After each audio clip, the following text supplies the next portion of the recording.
Welcome to the Words Are Golden podcast. I'm your host, Allyson Golden. If you are not following the podcast yet, take a moment right now, hit that follow button. If you're listening on YouTube, hit that subscribe button so that you know when new episodes release. This podcast releases new episodes every single Monday. And y'all, season 2 has been going on now for a few weeks, and it's been so good. It's been so powerful. I hope that you've been loving just the different guests that we've had on, the conversations we've been having. And so if this podcast has spoken to you at all, it would mean so much if you would leave a 5-star review. And if any episode speaks to you, think of a friend, think of someone in your life who you know that you could share it with to encourage them wherever they're at. I'm so excited for our guest today. She's a dear friend of mine. We've been friends for 4 or 5 years now, which is so amazing. It feels like we've been friends longer because we've known of each other for a longer amount of time.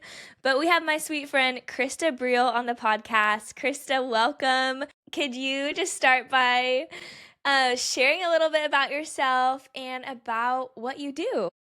Yes, of course. I am so excited to be here. It's a joy to watch you just shepherd this ministry so beautifully over the years. And so I feel so privileged to be here with you this morning. Okay, so I live in Seattle, Washington. My husband and I live north of Seattle itself. We have 2 little kiddos. They're very close in age. I have a 1-year-old and a 2-year-old, Piper and Blakely. I love their names. They're so cute. We call Piper PJ right now. Her middle name is Joy, which is just also a fun little nickname. Cute. But yeah, so we both work in ministry. I run a ministry called Live Salted. It's an intergenerational, multicultural ministry with a heart to serve the greater Seattle area. And so we create shared spaces for women to come together, and we call them moment makers and make moment markers of spaces to actually set aside time intentionally to get into the presence of the Lord and actually say, Christ is my priority, and I want to sit with him and make this space to just be with him and absorb what he wants to share with me and give me in this season, because we believe wholeheartedly the Lord speaks. And if we slow down enough, we can hear him speak to us. And my husband works with a sports ministry called FCA, and we get to run that over at University of Washington, building out community for the UW athletes and the other surrounding athletes in the area. So we just have a huge passion and a huge heart to build community. And we recently launched a daycare in our basement for little kiddos. And so it's just literally I share all this because it's such a gift when you're able to identify the calling and the giftings God has given you. And you think it's in one area, but I think as you're obedient, you can see it playing out in different spaces, and it expands. And so as I've been in ministry now for 10 years, which is wild, it's cool to see how this hunger to build community and safe spaces where you're seen and where you're known then goes into what JJ's doing. We got brought together, and now we're doing that for little kiddos under the age of 5. So it's cool when you, I don't know, give the Lord your yes and just see where he takes you. And I feel a lot of gratitude and thankfulness. Wow. Yeah. Oh my gosh, that's just so amazing. I love what you're doing. I love what JJ's doing. And now the daycare is just so kind of the Lord. He's putting all your guys' giftings together and serving his people through those giftings. And so that's so amazing. It's just coming to my mind right now. The first time we truly met was right after I started the Words Are Golden Instagram, and I was looking for writing opportunities, and I applied, and I wrote for your blog, for the Live Salted blog, for a little while back in COVID. That was in 2020. And so actually, it's been 6 years that we've known each other now. Longer than just 5 years. Because I saw you came to the conference in 2022.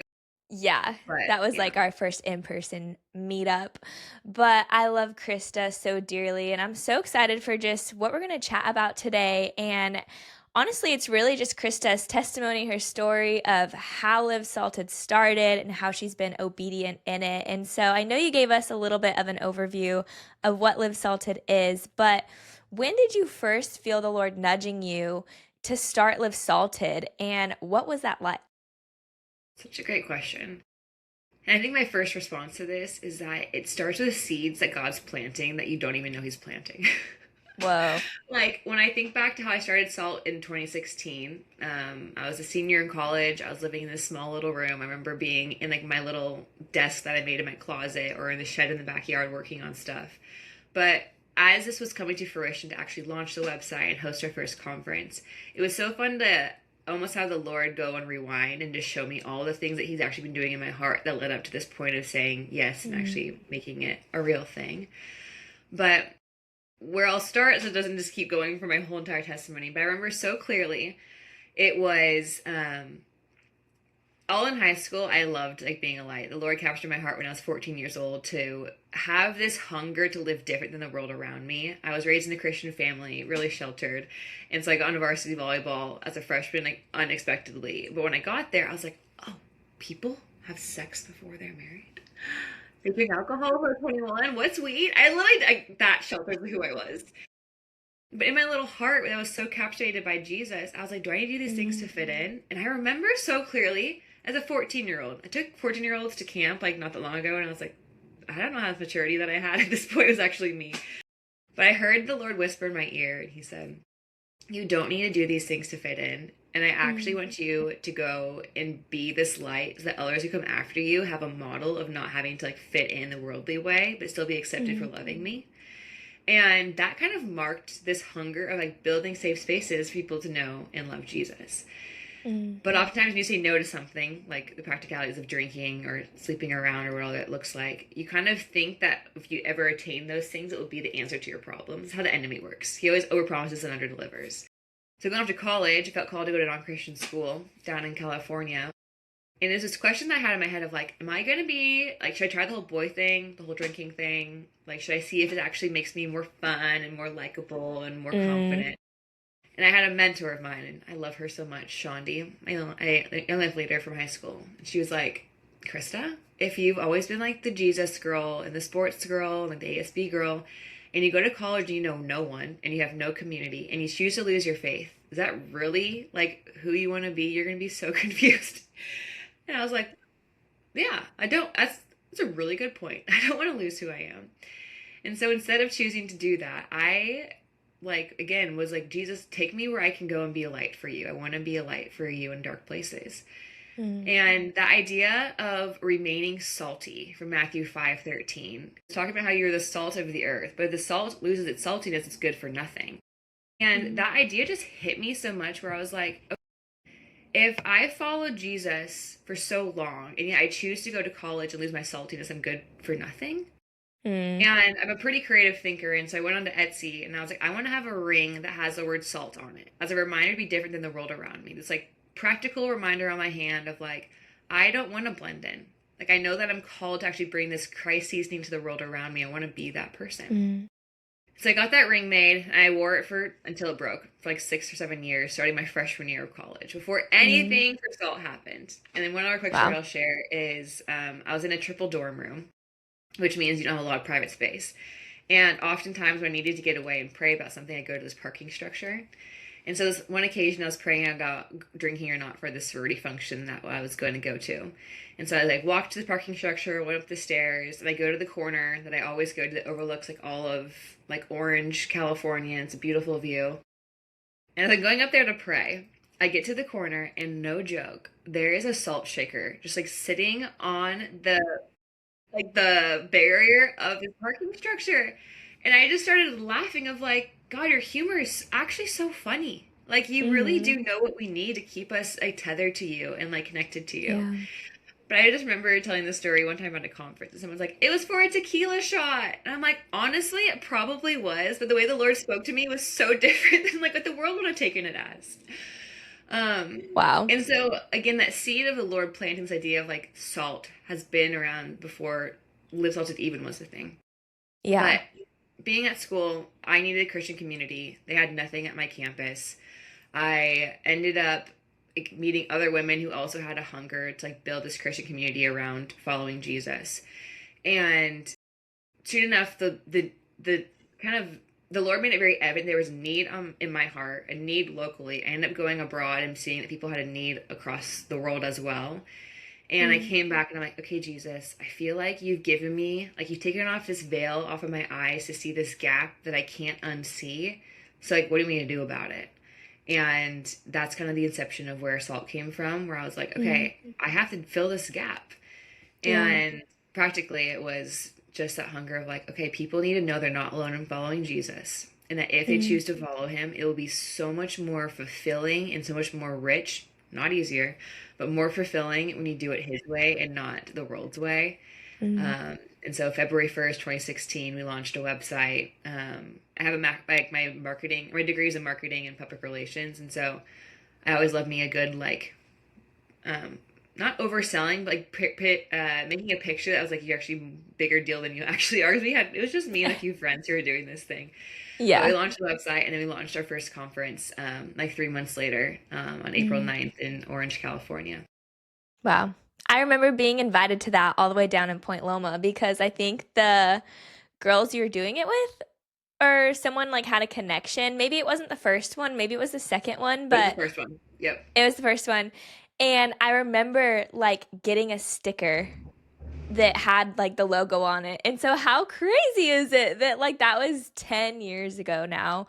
That's just so wild to me. And that you in Orange County, for those of you who don't know, is like an hour and 15 minutes from San Diego. So somehow that traveled down the 5 to San Diego to Point Loma. And I know so many of my friends went and I wasn't able to go because I had like a nursing thing. Anyways, I just think that that's so crazy how the Lord like put those seeds in your heart, and then it was just like this incredible, beautiful thing that now you've been doing for 10 years. And so I'm sure in those 10 years, you've had moments where you're like, I don't think this is worth it. I don't know if this is worth it. So can you tell us about maybe just one of those moments or even a few, whatever one sticks out to you the most, and what was happening in your heart during that? Such a good question. Yeah, I can say there's a lot more than one. So we could probably just sit here and talk for I'm the sure. entire episode about just the fears and the ways the enemy tries to come in here and steal and kill dreams and desires. But what I'll say is it's a level of imposter syndrome that I think the thing in my head that I had to wrestle with was this idea of being found out. Of like, I know in my heart that I was a pure intentions in all of this, but this idea of being found out that I'm not like as Christian as maybe I think I am portraying, or I'm actually not as smart, or like all of these things that actually there's nothing with that because there is areas of like not being the full capacity of what we are, but God doesn't need us to be the full capacity of every single pillar that we have to maybe be in to make these things happen. Yeah. And I oftentimes went back to this verse over and over again in Acts 4:13, when it talks about how Peter and John were these unschooled, ordinary men. But the reason why they were able to do all these like wild things in the Bible is because they were with Jesus. And so often I'm a 21-year-old girl. I'm like, I don't have any like actual background in pastoring or like theology, but I'm an unschooled, ordinary girl who sits with Jesus. And like, I believe that God can use me to do stuff. Yeah. And it's just wild how I believe how the world's been structured by the enemy, the prince of the air here and now, is that he wants us to feel like we need to have evidence for everything to be able to move forward. We need to have the accolade, we need to have the certificate, we need to have the degree, we need to have like the affirmation people around us all the time. But in reality, if you just have that idea of being with Jesus, that's going to be what it takes to qualify you. Yeah. And so I fell back on that truth of like, God doesn't call the qualified, he qualifies the called. And I can say, looking back now, 21-year-old me, super unschooled and like super ordinary. Like I have learned so much in the last 10 years, but at each point of it, God's grace was enough for it. Like God's grace covered all the things that I might have failed with. And there's a lot of failures over the last 10 years for sure. And times that I had to admit and say, I'm sorry, and like backtrack and like make amends. Like that's all part of it. And at each stage, God's grace filled the gap of what I wasn't able to walk in yet. And that's still happening today too, obviously. Yeah. Honestly, the biggest fear and the biggest doubt is just like, I'm not qualified enough for this. They're going to find out about me. Someone else will do it better than me. But yeah, not even but. There was times when I really just wanted to like not do the thing. But that idea of the Lord just somehow intersecting my life at each point kept me doing it. Yeah. Wow. That's so powerful. And that's so real. Like imposter syndrome is so hard to combat, and the enemy loves to use it to just keep us stuck, to keep us like almost just in a place where we're like, okay, I don't want to take a step forward because who am I to take a step forward? And I love that you said that the Lord's grace was over you. Like that's all Live Salted is just covered by the grace of God. And that's what all of our lives are, is just covered by the grace of God. Like everything that we do is his grace. I was meeting with a girl yesterday who was asking me in nursing, like, how do you do it? Like, how do you be a Christian nurse? How do you pray for patients? How do you talk to your coworkers? How do you do this? How do you do that? And I'm like, I'm not really doing anything. I'm just like living from a place of my oneness with the Lord. And like it's his grace that gives me the words, and I can trust the Holy Spirit in me to be at work if I'm abiding in him and if I'm just submitted to him in my life. Like I can trust that what I'm doing is of him. And yeah, there's times when obviously we can choose to operate outside of that. But for the most part, like I know who I am now in the Lord, so I just get to like live in that. And I think that that's how we overcome that imposter syndrome, is like, wait, like I'm actually not doing anything. Like it's the Lord in me who's doing the work, who's giving me these ideas, who's giving me these creative thoughts of how to move this thing forward. And so I just love that you brought up imposter syndrome.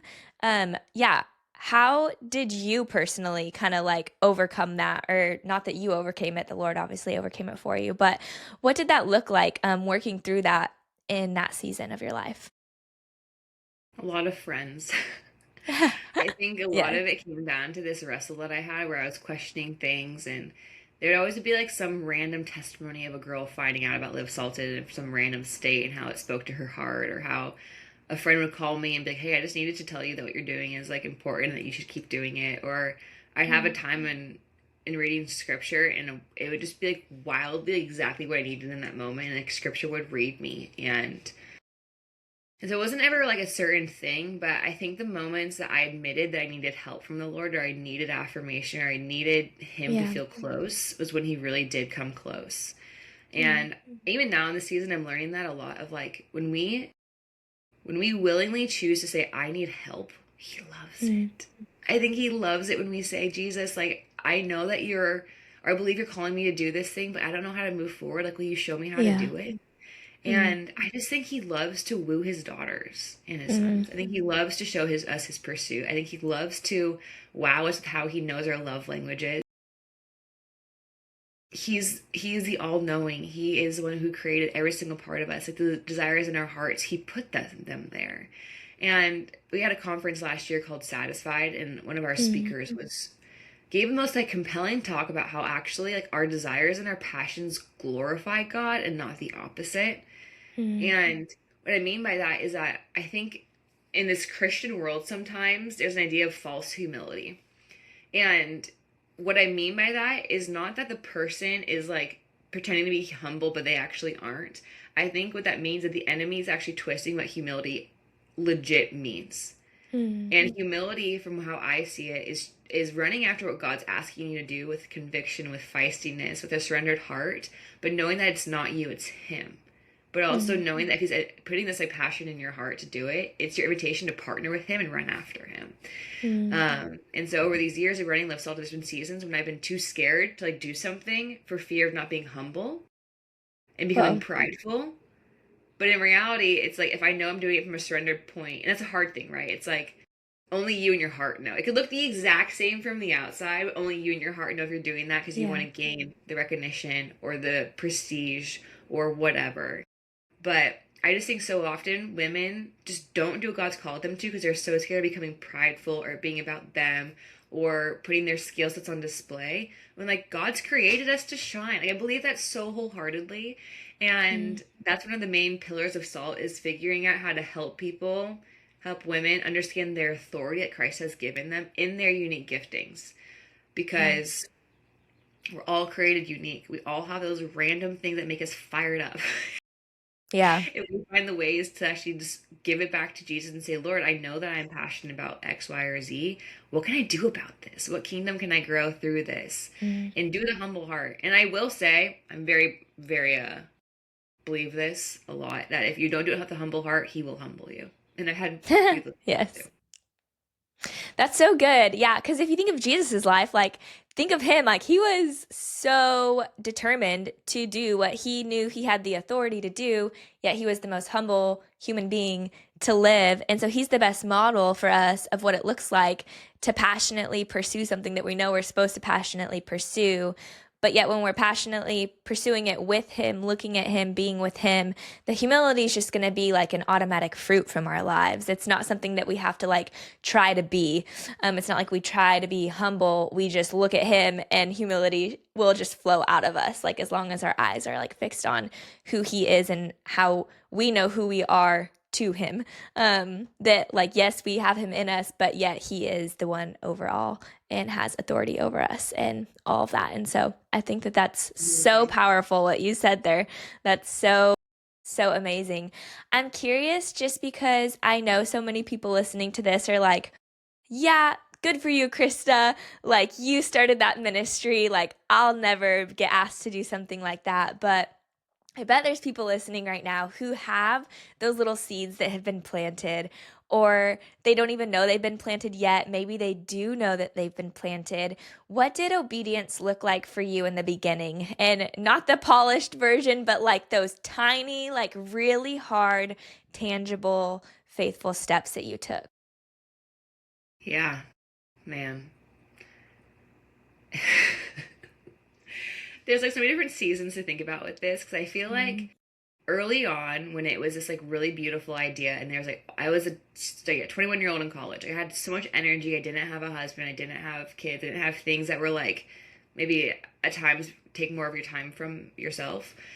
And Yeah. so I had all this like gusto and just like zest for it. And so I had this like crazy conviction that what I was supposed to do, I was supposed to do it. And I had all this energy and time for it. But some of those like harder obedient moments were the ones where there wasn't the excitement of a brand new thing. It was like the choice to be faithful in like a Mm-hmm. lull season, or faithful when there wasn't a lot of money at all coming through the door, or faithful when I hadn't heard an email or a testimony in months and thought what I was doing was completely not worth it. Yeah. Um, but I think that the biggest grind potentially around being obedient to Jesus is choosing to show up to him each day. Even though Mm-hmm. it shouldn't feel like a grind, I think oftentimes we put it in this camp of like, oh, I need to do this, I should do this, or the enemy's like he puts like weight on things. And that's where I think in my unhealth, it felt like that was the grind. But looking back now, 10 years, I'm like, if I just had more of this, like, Jesus wants to hold me, Jesus wants to Mm-hmm. pursue me, he wants to walk with me, and not this, like, pressurized heaviness, I think I would have been able to enjoy a lot more of the seasons that I look back on, and they were, like, fully marked by striving, and they were fully marked by, like, me, my Mm-hmm. own bootstraps kind of vibes. Yeah. Um, but this idea of obedience, what I always say too, is there's this line that my mentor said a while back. Her name's Emily Jameson, and she's like, "We all know that comparison is a thief of all joy." But she had this line, and it was like, "Comparison is the thief of obedience." And it Mm-hmm. rocked me. I was like, Oh, what? And it's so true. If you look around you of like what someone else is doing in that season or what you wish you were doing somewhere else, like it steals what God's inviting you mm-hmm. to in that season. And so Yeah. I think obedience to me in those early on days was choosing to know that God was calling me to launch this ministry and not calling me to go get a really nice corporate job and make a lot of money. Because that was what the alternative was for me a lot of like, I know that I got a great degree at a great school. I can go get paid to do cool marketing work. But Yeah. that was always a temptation from the enemy of like, don't you just want to go have like a 9 to 5 and make a lot more money and not have the stress of like building something that's like Mm, exposing you all the time? yeah. And why a lot less work when you're just clocking in, clocking out, getting a paycheck instead of like everything else. Mm, And so I'll just say that what obedience looked like was me choosing to believe that God's story for my life in that season was unique and for me, and that it mm, wasn't what someone else was doing right out of post grad with a great corporate job. yeah. Yeah. Wow. I love that because I love that it honestly just like shows that like when we're abiding in the Lord, like he's going to just do what he wants to do in us and through us. Mm-hmm. I think so often we get like obedience with like I have to do this, I have to do this, and it's almost just like the Lord's just inviting us to give him our yes, and it's like once we give him our yes, then like he's the one who does everything. It's not like you trying to find the right person for this, or it's not you trying to start up this new ministry on your own. It's like he literally will pave the way. And I know that you've seen that in your life. I know that you've seen that in your ministry of just like being surrendered to the Lord, and he brings people to you. He brings finances. He brings everything that you need to just keep moving forward with him. And so I just hope and pray that like those of you listening, it's not that like you have to like finish this to-do list for the Lord to bless you. You just have to give him your yes for him to bless you. And then all the things that you need to do will just simply kind of fall into place. And yes, obviously there's a part for us to play, but at the same time, it's like when we're in that like abiding place with the Lord, like he's so faithful to show up exactly how we need him to show up for what he's asking us to do, when it's not us trying to like make things happen for ourselves.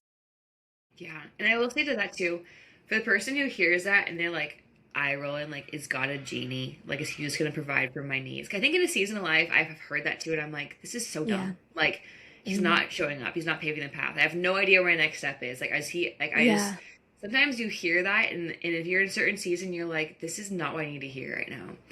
And so what I'll say to add on one more layer to that, because I believe that wholeheartedly, like the Lord wants to take care of his kids. It's not in an economy of earning and striving. It's an economy of receiving. And our conference theme this year was receiving, which is why I'm so passionate about this. But what I'll just add on to that is if you're in a space of wanting the Lord to show up and like honor and just show you kind of what the next thing is, ask very specific prayers for what you actually need and then see him show up. Like I had a friend tell me this story where she was going to be working downstairs in our daycare, but she had 2 months off before we started. And she was like, I don't know what to do about money. Like I need to get paid. And so her mentor is like, well, what if you just ask God what he wants you to do to make money? And so she's like, okay, that's practical. He speaks, right? And so she asked him what he wanted her to do to make money. And he's like, just be creative. Like just spend this next week, like playing your guitar, like writing song lyrics, just doing what I love and like love doing with you. And she's like, that doesn't sound like it makes me money, but sure. So she was doing that, and then one day got compelled to like clean out her room, and she found like money in a freaking envelope in her closet. And she was Oh like, my God. and then the next week she was like, Lord, what do you want me to do? And he's like, go be creative, like go play your guitar, go write music, just be with me. And then someone called her out of nowhere and just gave her money. And you're just like, you hear these stories and you're like, what? Like these are testimonies that you want to hear more about, of like asking him something so specific and then just seeing him show up. And so if you're in that season of being like, God, I need you to tell me what the next path is, like partner with him and being like, Jesus, I need X, Y, or Z. And again, he's not a genie, but like he loves to know that we know what we need. The story in the Bible talks about how this blind guy was calling out to Jesus and Jesus called him to get healing most likely, but Jesus asked him, what do you want? I just remember someone teaching this of like, what a dumb question. Like, Jesus, he's blind. Like, don't you know that he wants to see? He literally can't see. Give him his sight back. But Jesus wanted him to say, I want to see. And I just think so often God wants us to actually know what we want. We're not these like passive puppets being like, I will do what you want me to do, God. Like that is the obedient heart and mindset behind it. Partner with the passions that he's actually given you to run after. And so it's both of those things together is really where he wants us to be in partnership, not just this like, passive puppet who wants to just do whatever he wants to do, which again is a beautiful heart posture, but I think it goes hand in hand. Yeah. Oh my gosh. I love that. It's such a good tangible thing for people to do, because it's so hard to put words to that sometimes. People are like, okay, yeah, I want to do the will of God, but like what actually is that? And so I love that, he wants to know what we want. And I love that testimony and that it's so like fresh, like that just happened. Like that's so beautiful. Like he is working and moving and he's alive and he's so active.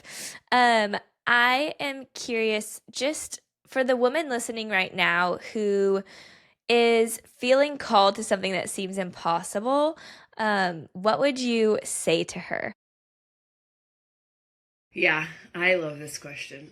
And what got brought to mind immediately when I heard this was a story that happened to me my sophomore year of college. So you might not think this is true yet, but for probably 15 years, I had a huge, massive insecurity around speaking. It was like totally debilitating. I couldn't order at a drive-through window talking to a speaker because I was scared I was gonna like mutter my words and couldn't be understood. My parents always ordered for me at restaurants. I couldn't talk to the waiter. I remember so clearly being in junior high and having a communications class where you had to stand on a stage and give a speech, and I was like literally hyperventilating in the back corner thinking about being on stage. And so it's interesting looking back where I am now, but I remember very clearly I was invited to go serve at a life camp up in Canada, and I got the position of being on harbor crew, which is so fun to be out on the water each day, like talking to kids. But I was driving up there on this bus, and of course, I sat next to this girl who was like a theater major and had all these funny articulations and like just all this, the theatrical way of like carrying yourself and holding yourself. And like, it just, I was so jealous of her and so insecure at the exact same time. Mm-hmm. And we got up to the landing to go to camp. And I just remember, like, we were the last boat to go out, and I was just so mad. I'm like, Jesus, you're inviting me to go and like love these kids and like ask questions and tell stories. And I can't get over the fact that I just am stuck in my own ways. I feel so insecure. I can't communicate. I can't ask questions. Like I just was so limited. And I remember going down to the dock and opening up my Bible, and I think it went to like the Proverbs of the day. I can't remember what day it was, but the line was, it started off by saying this guy's name had an inspired utterance. And I was like, whoa, okay, so if he can utter and his words get penned in the Bible, like the Lord can use my utterings and like my insecurity and speak through it. And then there's this weird moment of the Lord being like, look, you can talk, you're making words. Sure, you talk fast, whatever, you're making words. He's like, what you are experiencing right now is the enemy attacking you from actually releasing through you what I want to bring into this world.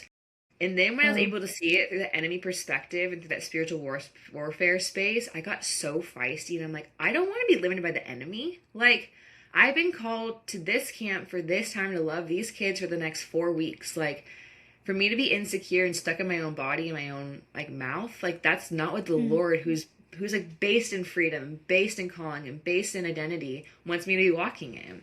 And so what I'd say to you who's listening to this, who's in that kind of space of fear, but you want to do this thing that feels impossible, like get feisty with really choosing to find what God is saying, not the enemy is speaking over you.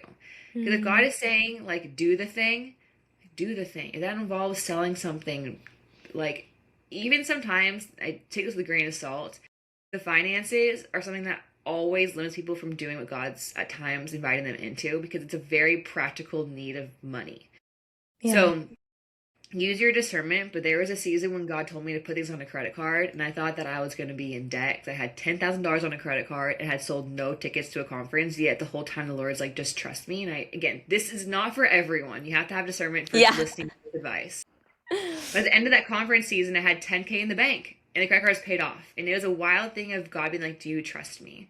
So I've had a few testimonies of friends sharing of like, I felt like it was so officially unwise to do what God was telling me to do, but I chose to listen to God's voice outside of what an advisor would say to me, and it paid off. And so I would just say, whether it's finances or that imposter syndrome idea, or you feel like it's not the right timing because life is crazy, but you feel the Lord pushing you in that, like if you actually do feel the Lord's behind it, don't be disobedient.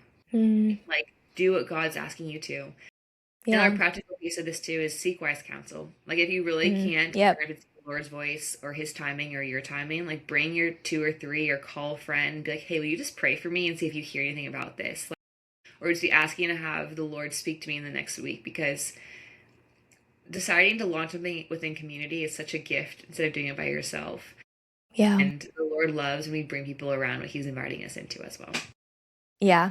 Wow. I love that so much. And those are just such good practicals. I love that we even like touched a little bit on the finance aspect, because like you said, like that's such a thing that comes into play. The enemy knows that we can't serve God and money. And so he tries to make us think that we can serve both. But that's just not possible. And the kingdom that we live in is upside down, turned around. And I have testimony after testimony as well of what it can look like to trust God with finances and say, okay, Lord, I'm going to take this bold step of faith because I know that it's you. And I love, Krista, that you said to invite people in. I don't think that we should ever be making crazy big decisions on our own, like always invite at least one or two people in who you trust and who you know that hear from the Lord and have wisdom and discernment within them. And so that's so beautiful. Krista, thank you so much for sharing your heart with us, for sharing about Live Salted. Do you have a conference on the books for next year yet, or is that not like announced yet? We don't have our conference yet, but I will invite every single person listening to this. That camp I just mentioned about going up there and serving at camp, it's called Malibu, and it's up in Canada. And it is the most like pristine, beautiful, set apart property. It takes a 3-hour ferry ride to get there. There's no roads around you. There's no other people. It's just people who are at camp. And we're having our first ever retreat there this year, and we are so excited. The theme is unveiled, and our heart behind it is just true, authentic freedom.